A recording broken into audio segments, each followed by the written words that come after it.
Vous avez très très bien décrit et montré cette anatomie cardiaque, du cœur et puis les coronaires. Vous avez présenté les différentes coronaires. Est-ce qu'elles ont une importance, chacune d'entre elles, différente, ou sont-elles pareilles, ont-elles toutes le même objet? C'est une excellente question.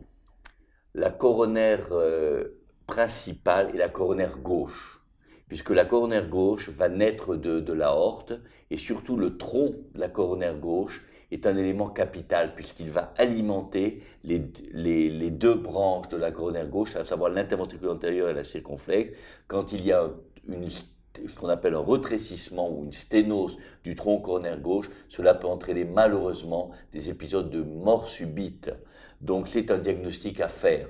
Et d'ailleurs, une des présentations de la sténose du tronc coronaire gauche est la syncope.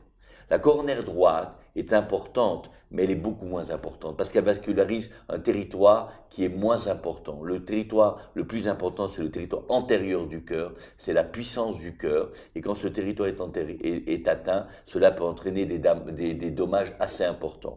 Par contre, la coronaire droite est souvent difficile à diagnostiquer. Pourquoi ? Parce que, comme vous le voyez sur ce schéma, la coronaire droite va vasculariser la partie inférieure du cœur. Et la partie inférieure du cœur se trouve sur le diaphragme et donc en contact de l'estomac.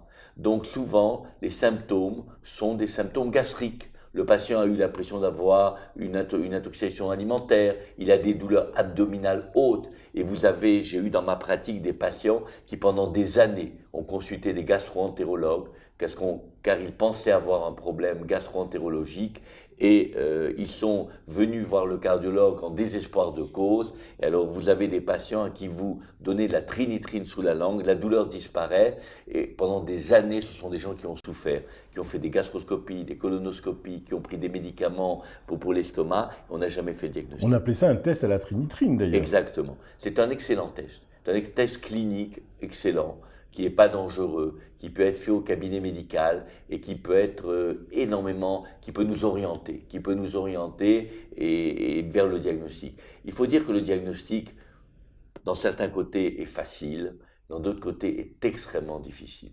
Pourquoi ? Parce que quand le patient a une polypathologie, quand il a une pathologie gastro-entérologique, quand il a une pathologie pulmonaire souvent, ce sont des gens qui se présentent parfois avec des essoufflements sans douleur thoracique.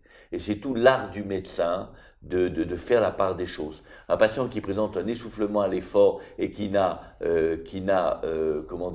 aucune maladie pulmonaire, le médecin doit se poser la question d'une angine de poitrine.